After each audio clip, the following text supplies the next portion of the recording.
నేను మరీ అంత ఎదవలా కనపడుతున్నారా? ఓ మాదిరిగా కూడా కనపడలేదా? పగటి కళ ఈ పదానికి చక్కటి డెఫినేషన్ మొన్న ఆంధ్రప్రదేశ్ రాష్ట్ర మున్సిపల్ శాఖ మంత్రి నారాయణ గారు చాలా క్లియర్గా ఎక్స్ప్లెయిన్ చేశారు. ఆంధ్రప్రదేశ్ అమరావతి రాజధానిలో ఒక అంతర్జాతీయ స్థాయి విమానాశ్రయం మరియు ఒలింపిక్ స్థాయి స్పోర్ట్స్ సిటీ ఒకటి కట్టబోతున్నాము అనేసి. సో దీనికి కొంత బ్యాక్ స్టోరీ ఆలోచిస్తే ఫస్ట్ విడత భూసేకరణ దాదాపు 50,000 ఎకరాలు జరగగా అవి సరిపోవు, మరికొన్ని వేల ఎకరాలు మనం సేకరించాలి. ఆ సేకరించిన వాటిలో ఈ రెండు కాకుండా ఒక పెద్ద రైల్వే స్టేషన్ కూడా కట్టబోతున్నాం అనేసి.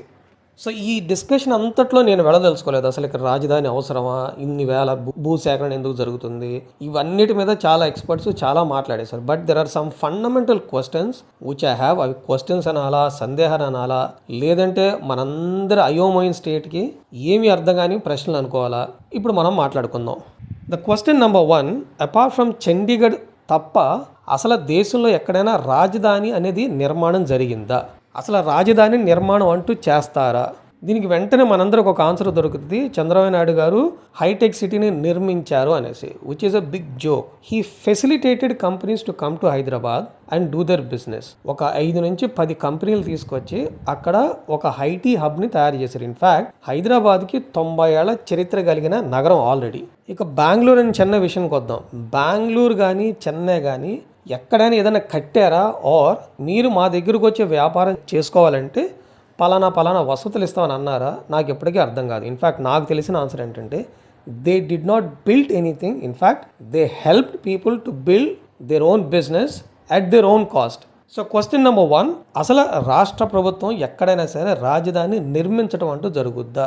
సో సెకండ్ క్వశ్చన్, ప్రపంచంలో ఎక్కడైనా 50 కిలోమీటర్ల రేడియస్లో 2 అంతర్జాతీయ విమానాశ్రయాలు ఉన్నాయా, ఆర్ అట్లీస్ట్ మన దేశంలో ఉన్నాయా? అమరావతికి గట్టిగా 40 కిలోమీటర్ల దూరంలో గన్నవరం అంతర్జాతీయ విమానాశ్రయం ఆల్రెడీ ఉంది. దానికి already extension or expansion plans భాగంగా కొన్ని నిర్మాణాలు జరుగుతున్నాయి. అక్కడి నుంచి 40 కిలోమీటర్ రేడియస్ దూరంలో ఉన్న ఇంకొక ప్రదేశంలో ఇంకొక అంతర్జాతీయ విమానాశ్రయం నిర్మించడానికి 5,000 ఎకరాలు కావాలని అన్నారు. నా I wonder, is there any way that you can have 2 international airports within a radius of 40 kilometres? మూడో ప్రశ్న, స్పోర్ట్స్ సిటీ, ఒలింపిక్ స్థాయి స్పోర్ట్స్ సిటీ అక్కడ కట్టబోతున్నాం అనేసి. ద క్వశ్చన్ ఈస్, అసలు జిల్లాల వారీగా మన దగ్గర స్పోర్ట్స్ ఇన్ఫ్రాస్ట్రక్చర్ ప్రకారం ఏదన్నా స్టేడియంస్ నిర్మాణం జరిగినాయా? అసలు క్రీడా ప్రాంగణాలు ఉన్నాయా?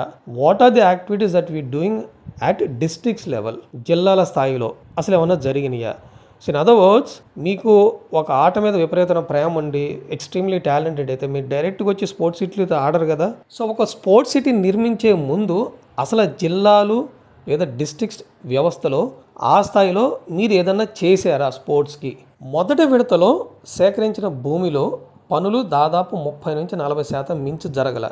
నా what made you to say మనకి మరొక మలి విడత భూసేకరణ చేయాలి, అక్కడ కొన్ని నిర్మాణాలు చేపట్టాలని. One you don't have proper funding to land the existing projects in the first phase, మీకు సెకండ్ ఫేజ్లో జరిగే భూసేకరణలో ప్రాజెక్ట్స్ కంప్లీట్ చేయడానికి డబ్బు ఎక్కడి నుంచి వస్తుంది? And the last question is, ప్రపంచంలో ఎక్కడైనా దాదాపు 70,000 ఎకరాల్లో నిర్మించిన రాజధాని అనేది ఉందా?